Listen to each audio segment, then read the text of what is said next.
आज हम बात करेंगे उस ऐतिहासिक परिवर्तन की जिसने भारत को भुखमरी से आत्मनिर्भरता की राह पर ला खड़ा कर दिया। एक ऐसी क्रांति जिसने किसानों की सोच, खेती के तरीके और पूरे देश की अर्थव्यवस्था को बदल कर रख दिया था। नमस्कार, आप देख रहे हैं आरएन टीवी कृषि और मैं हूं आपके साथ देवांशी खन्ना। हम बात कर रहे हैं हरित क्रांति की, यानी कि ग्रीन रिवॉल्यूशन की। आजादी के बाद भारत का एक सपना था, एक ऐसा राष्ट्र बनाना जहां हर नागरिक को भरपेट भोजन मिल सके। लेकिन हकीकत जो है वो इससे बिल्कुल अलग थी। 1947 में जब देश आजाद हुआ था तब अधिकांश जनसंख्या खेती पर ही निर्भर थी, लेकिन कृषि के हालात बहुत बुरे थे। खेती वर्षा पर निर्भर थी, पारंपरिक उपकरणों से की जाती थी, बीज पुराने थे और सिंचाई की सुविधा भी बेहद सीमित थी। फिर 1950 के दशक में देश में लगातार सूखे और अकाल की स्थिति बनी रही। फिर 1965 और 66 के सूखे ने तो हालात और भी बिगाड़ दिए। देश में अनाज की भारी कमी हो गई और भारत को आखिर अमेरिका से PL 480 कार्यक्रम के तहत गेहूं मंगवाना पड़ा। सोचिए, एक स्वतंत्र देश जो अपने नागरिकों को भोजन तक नहीं दे पा रहा था। उस समय भारत के सामने एक सवाल था, क्या हम हमेशा दूसरे देशों पर निर्भर रहेंगे? इन्हीं कठिन परिस्थितियों में भारत ने कृषि के क्षेत्र में एक बड़ा प्रयोग किया, जिसे इतिहास में हरित क्रांति कहा गया है। साल 1965-66 में शुरू हुई इस क्रांति का नेतृत्व किया डॉक्टर MS स्वामीनाथन ने, जिन्हें भारत में हरित क्रांति का जनक भी कहा जाता है। उनके साथ थे नोबेल पुरस्कार विजेता अमेरिकी वैज्ञानिक नॉर्मन बोरलॉग, जिन्होंने हाई यील्ड वैरायटी HYV यानी कि अधिक उत्पादन देने वाले बीज को विकसित किया। भारत सरकार ने भी तत्कालीन प्रधानमंत्री लाल बहादुर शास्त्री और बाद में इंदिरा गांधी के नेतृत्व में कृषि क्षेत्र को आधुनिक बनाने के लिए कई नीतियां अपनाई।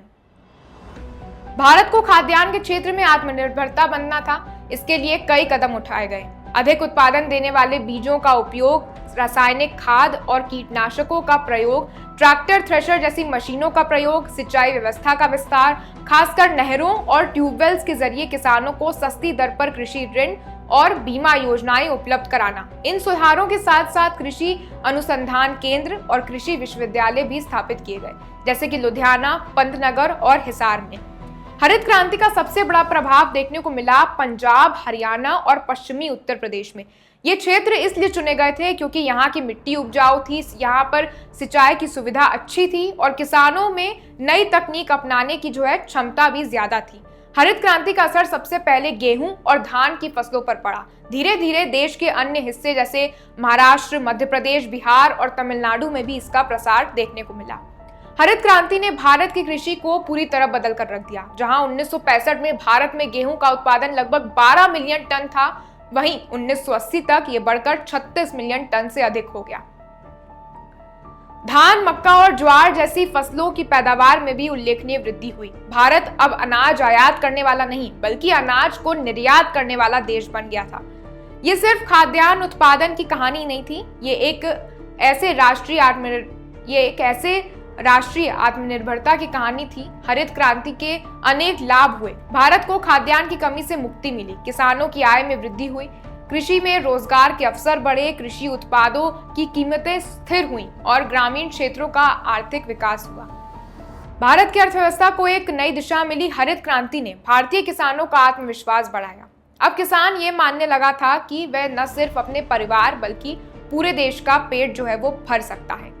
लेकिन हर चीज के दो पहलू होते हैं, वो सही भी हो सकता है और वो गलत भी हो सकता है। चुनौतियां भी काफी आती हैं, तो हर बड़ी सफलता के साथ कुछ चुनौतियां भी आती हैं। तो हरित क्रांति में कुछ चुनौतियां और कुछ समस्याएं भी आई। आइए उसके बारे में हम जानते हैं। हरित क्रांति का लाभ केवल कुछ राज्यों तक सीमित रहा, जैसे पंजाब, हरियाणा और पश्चिमी यूपी।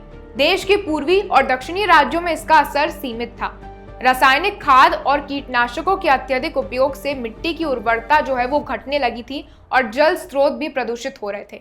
अत्यधिक सिंचाई के कारण भूमिगत जल का स्तर तेजी से नीचे गिर रहा था। बड़े किसानों को इससे अधिक लाभ हो रहा था, जबकि छोटे और सीमांत किसान इससे पीछे रह गए, जिसका असर हम कह सकते हैं आज भी देखने को मिलता है। केवल गेहूं और धान पर जोर देने से अन्य फसलों की विविधता भी कम हो गई।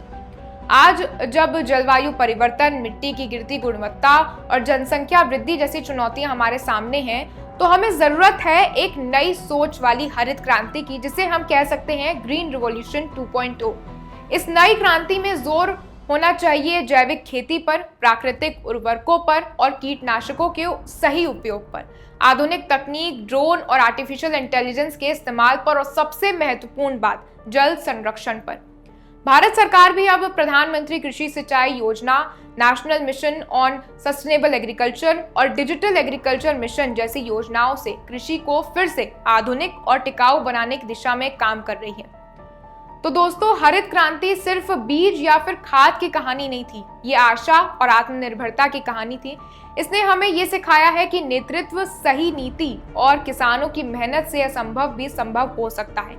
आज जब हम नई तकनीक, जैविक खेती और स्थायी कृषि की ओर बढ़ रहे हैं, तो हमें याद रखना चाहिए कि हरित क्रांति ने हमें आत्मनिर्भर बनाया और अब हरित क्रांति 2.0 हमें टिकाऊ बनाएगी।